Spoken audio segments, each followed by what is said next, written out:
FIFA ലോകകപ്പിന്റെ quarter final പോരാട്ടങ്ങൾക്ക് ഇന്ന് തുടക്കമാവുകയാണ്. ബോസ്റ്റണിലെ ഗില്ലറ്റ് സ്റ്റേഡിയത്തിൽ ഇന്ന് നടക്കുന്ന ആദ്യ ക്വാർട്ടർ ഫൈനലിൽ ഫ്രാൻസ് ആഫ്രിക്കൻ കരുത്തരായ മൊറോക്കയെ നേരിടും. കഴിഞ്ഞ ലോകകപ്പ് സെമിഫൈനലിന്റെ ആവർത്തനം കൂടിയായ ഈ പോരാട്ടത്തിന് തൊട്ടുമുമ്പ് വലിയൊരു വിവാദം പുകയുകയാണ്. കളി നിയന്ത്രിക്കാൻ അർജന്റൈൻ റഫറി ഫാക്കുൻഡോ ടെല്ലയെയും സംഘത്തെയും ഫിഫ നിയോഗിച്ചതാണ് ഫ്രഞ്ച് ക്യാമ്പിൽ സംശയങ്ങൾക്ക് കാരണമായതെന്ന്.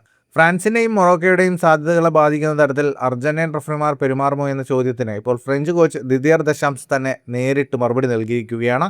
റഫറിയല്ല, മൊറോക്കയാണ് തന്നെ എതിരാളി എന്നാണ് ദശാംസ് പറയുന്നത്. ലോകകപ്പ് ക്വാർട്ടറിൽ ഫ്രാൻസും മൊറോക്കയും നേർക്കുനേർ വരുമ്പോൾ കളി നിയന്ത്രിക്കുന്നത് അർജന്റീനയിൽ നിന്നുള്ള 5 റഫറിമാരുടെ സംഘമാണ്. ടൂർണമെന്റിലെ മറ്റൊരു പ്രധാന ടീമായ അർജന്റീനയുടെ റഫറിമാർ ഈ മത്സരത്തിൽ സ്വാധീനം ചെലുത്തിയേക്കാം എന്ന തരത്തിൽ അന്താരാഷ്ട്ര മാധ്യമങ്ങളിൽ ചർച്ചകൾ ഉയർന്നിരുന്നു. എന്നാൽ ഇതിനെയെല്ലാം വാർത്താ സമ്മേളനത്തിൽ ദശാംസ് തള്ളിക്കളഞ്ഞു. ഫിഫയുടെ തീരുമാനങ്ങളെ താൻ ചോദ്യം ചെയ്യില്ലെന്നും റഫറിമാരിൽ തനിക്ക് പൂർണ്ണ വിശ്വാസമുണ്ടെന്നും ദശാംസ് വ്യക്തമാക്കി.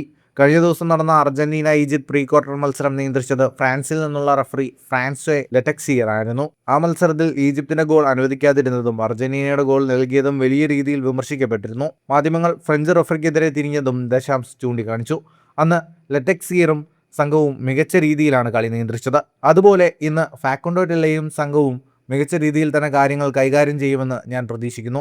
തീരുമാനങ്ങളിൽ എപ്പോഴും തർക്കങ്ങൾ ഉണ്ടാകുമെന്നും അത് നമ്മൾ ഏത് ഭാഗത്താണ് നിൽക്കുന്നത് എന്നതിനെ ആശ്രയിച്ചിരിക്കുമെന്നും അദ്ദേഹം കൂട്ടിച്ചേർത്തു. ഞാൻ മൊറോക്കയെ മാത്രമാണ് എതിരാളിയായി കാണുന്നത്, റഫറിയെയല്ല. ഫുട്ബോളിന്റെ നിയമങ്ങൾ കൃത്യമായി നടപ്പിലാക്കാനാണ് റഫറി അവിടെയുള്ളത്. ദശാംസ് നിലപാട് വ്യക്തമാക്കി. ഫുട്ബോൾ ലോകത്തെ കൂടുതൽ വാർത്തകൾക്കും വിശേഷങ്ങൾക്കുമായി സ്പോർട്സ് കഫേ സബ്സ്ക്രൈബ് ചെയ്യുക.